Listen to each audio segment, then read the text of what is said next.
Hi, I'm Jane Steckbeck, Associate Director for Career Services, and we have a great workshop for you here today. This is our Public Interest Environmental Law Career Development Series.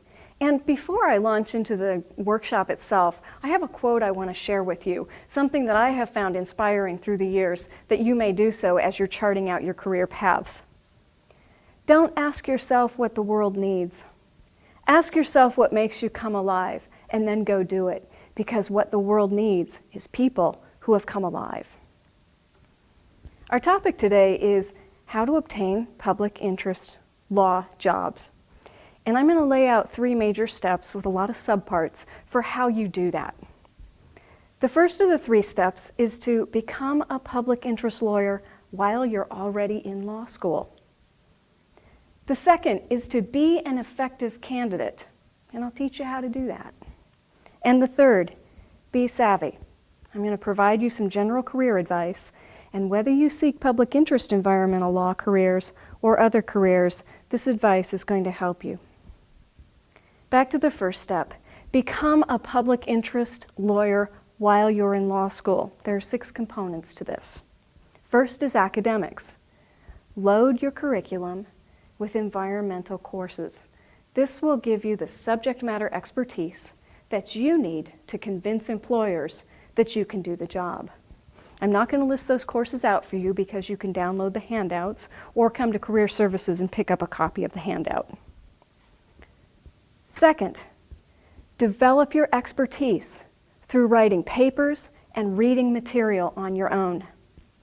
Write your basic and comprehensive papers on current topics in environmental law. Consult with faculty, with public interest environmental employers. Find out what the hot subjects are and write your papers on those subjects, because you can then use that for your marketing material. Be in the know.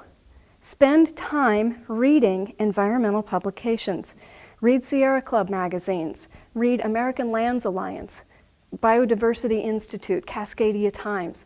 Get your expertise up, know what's happening. Third, get involved in the ENR field. This means taking on your career development as a professional would. Join groups, attend events, greet and introduce speakers, attend conferences. You know, it's funny, as a career counselor, through many years, I get students who will come in and say, yes, I want to do environmental law. And I ask, are you involved in land, air, water? And they'll say, well, no, I'm kind of intimidated because I don't have the experience that some of those people have in land, air, water. And what I tell them is, get involved anyway. You need to make connections. Some of the people you meet in land, air, water may be the very people you're working alongside with, or they may be the very people who hire you 5 years from now. Get involved. Public interest environmental employers want to see your history of commitment. By being active in student groups, recruiting speakers, being involved in bringing panelists here, you will raise your credibility in their eyes. Fourth, get experience and develop job-specific skills.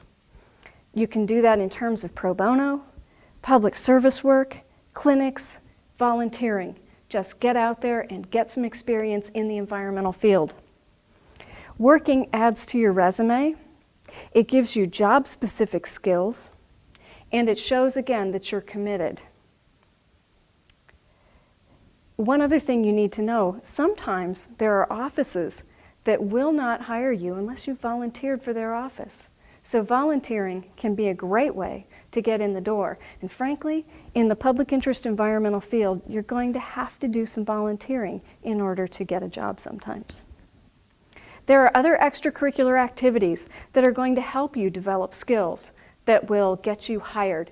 Those are law review, moot court, doing some of the ADR trainings, judicial externships and judicial clerkships, mock trial participation, doing client counseling and negotiations.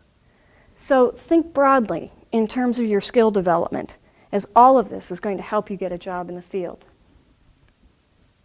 Fifth, get insider legitimacy by being involved in the ENR field. This is somewhat redundant, but get to know your ENR faculty members. They will be great resources in terms of referring you to alumni and becoming your references. So don't be shy about getting to know your ENR faculty members. Do an outstanding job on every ENR project you handle for faculty because your reputation is at stake. And they will help you if you've done a good job on the projects you do. And last, in this section, cast a broad net of allies. Be involved with everybody. Don't get so involved with ENR that you forget about career services. Don't get so involved with career services that you forget about faculty and ENR and other students. Be broad, cast a broad net, let everybody know what you're interested in, and that's going to carry you far along. Second, understand the job application process and do it well.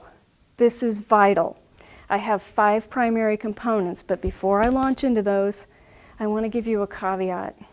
Some students believe that they're going to get a job just by applying to job notices, and maybe that's what they've always ever done in the past. You need to kind of wipe that off the slate. Yes, you need to apply to job notices. That is a very important segment of the job search process. However, with the ENR and other fields, you need to cold call. And I'll tell you how to do it as we go along. But think of your job search strategy as multifaceted, where in some cases you'll be applying to job notices, in other cases you'll be using your networking contacts, and in other cases you'll be sending out cold call materials and doing follow-up calls. Each of those is a vital part of your job search, and they will all come together to help you find the work you want to be doing.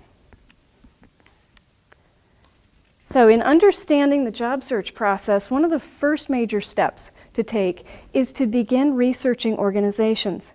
You can do this through the internet. You can do this by going to the Environment and Natural Resources Center. You can also come to Career Services. And we have resources that you can use to start flipping through or going to online sources so that you can begin seeing who's out there, researching what they do, and finding out what it is that you have to contribute by way of skills to those organizations. Review websites and make sure that if you're going for an organization that you know what they do and that you know what their missions are so that you can show how you'll help them achieve their mission. Find out hiring timelines. Now, a lot of organizations aren't going to post this. And for many public interest environmental organizations, they're not going to be seeking until spring. But you want to make sure that the organization you want to work for most isn't hiring in August so that you miss it. So check for timelines. Next, find out whether there's a U of O alum in the office. One of the things our ENR Center has done extremely well throughout the years is to stay in touch with alumni and to have alumni receptions at the annual Public Interest Environmental Law Conference. So find out if there's an alum in an organization that you want to work for. You may find that you have a ready ally. And even if they can't help you on the spot with their organization, it might be that they can refer you to someone who can hire you. So tap into our alumni base.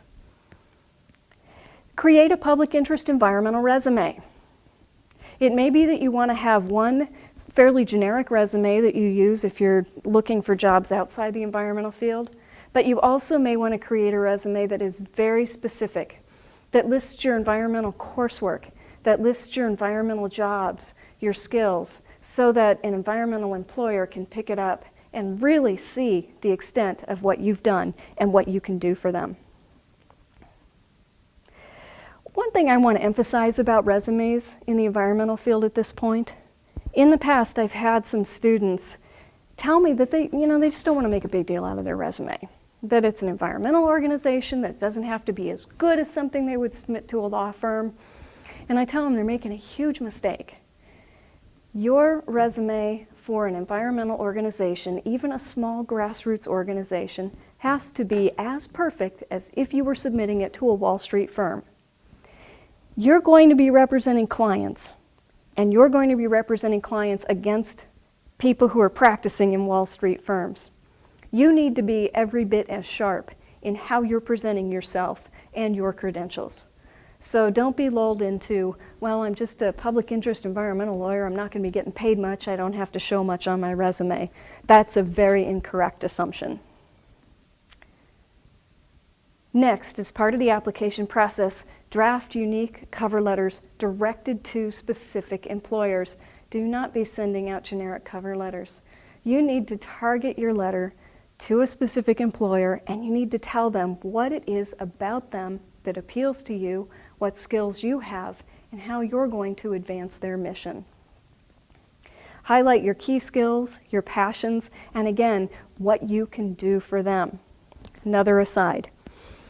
I will often see students, and this is a fairly common rookie mistake, nothing to be embarrassed about, but you need to know about it. I'll see students put in their cover letter a statement that says, I'm really looking forward to working for you. I'm going to get great experience. I don't mean to sound callous, but employers don't care about what kind of experience you're going to get from them. They want to hire you based on what you can do for them. Another very important point here about your cover letters, proofread, proofread, proofread. They must be perfect because like in the public sector, if you submit sloppy work, your cover letter and resume will go in the trash without consideration. So proofreading is vital. Getting your materials reviewed from Career Services is also vital. And last but not least, if you are doing cold calling, you must follow up every cover letter you send with a phone call within 7 to 10 days. And you say something as simple as this. Hi, this is Jane Steckbeck. I sent you application materials about a week ago. I'm calling to see if you received my materials and whether we can schedule an interview. Yes, you have to be that forward. Some students will balk at that and say, oh, I can't possibly ask about setting up an interview. But that's what you want. So you need to ask for it. And if you're polite, if you're friendly, it's going to go over just fine.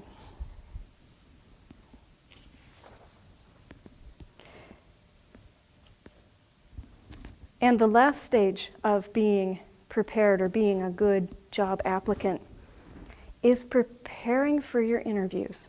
Don't forget this part. I know many students feel like they have always interviewed well, they've always gotten the job, so they don't think much about preparing for interviews. Interview prep is vital. You can take advantage of mock interviews through the Career Services Office, and we'll help you get ready for your interview process. There are all sorts of books on interview prep, and we would encourage you strongly to read those. I actually encourage students to practice saying interview answers out loud, because the more you talk, the more you're able to filter out those kind of comments we all say when we're nervous, and the more articulate you become. So practice, practice, practice. It's vital.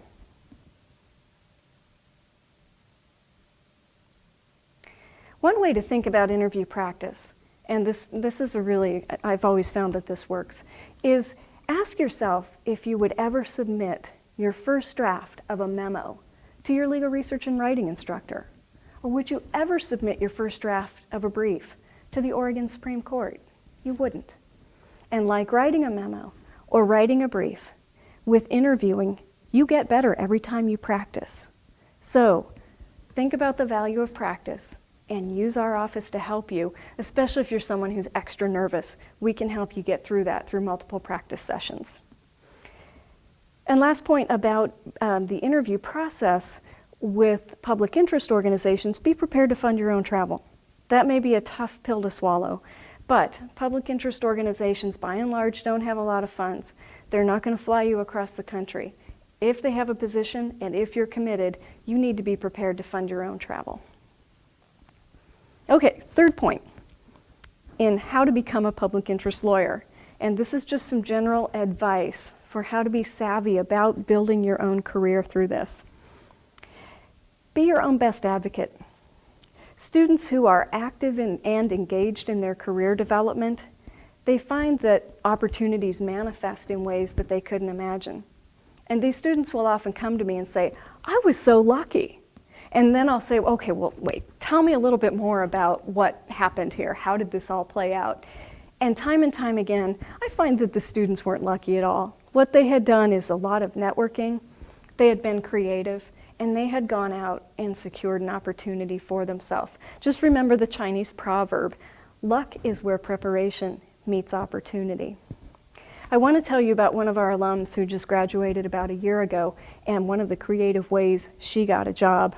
She wanted to work in Bend in a small land use firm, and she had read an article in an environmental publication about this practitioner who had a small firm practice doing primarily land use, and she thought his work sounded fascinating. So she just wrote him a letter saying, hey, I read your article, you sound great. If you're coming to the environmental law conference, I'd love to talk to you. Well, turns out this practitioner was pretty busy, and he didn't want to advertise, but he in fact was looking to hire an associate. And he met this woman here at the environmental law conference. They connected, they had an interview. Lo and behold, she got a job with a firm that she had just reached out to. And so I suggest you also be very creative in how you create opportunity for yourself. Next, broadcast your interests to anyone and everyone. If you are committed to this firm, or to this practice area, public interest environmental law, don't be shy about telling people what you want to do. Even your hairdresser, and that has happened too, where we've had students talking to a hairdresser whose husband happens to be practicing in a firm, who then connects a student with an opportunity. So broadcast those interests. You never know who is going to help you and when. Be flexible. Even as you make plans and steps to achieve your goal, realize that there are multiple ways to achieve your goals, and multiple ways to get skills, and multiple ways to get experience. And so you might be headed down a strong path of point A. Maybe you want to do water law, but a position comes up in land use law, and that's your only option. Consider going the land use route, because it's close, it's going to get you experience, and it might get you there. In this current economy, and in this field of public interest environmental law, I strongly suggest that all students have a plan A, a plan B, a plan C, yes, even a plan D, and to think through what each plan will give you in the event that your first choice doesn't manifest. And last, this is vital for those of you committed to the public sector. Live simply. If you are taking out copious amounts of loans, if you're living on credit cards, you may very well spend your way out of a public interest career. So be certain to try to keep your expenses under control to the best of your ability. Pack your lunch and bring it to school. Don't be going out every day. Don't be going to the Court Cafe every day for coffee. Sorry, Court Cafe. But you don't want to be in a position where you have a dream and you can't achieve it because your financial realities don't match your dream. So be careful there. And that's all I have for now.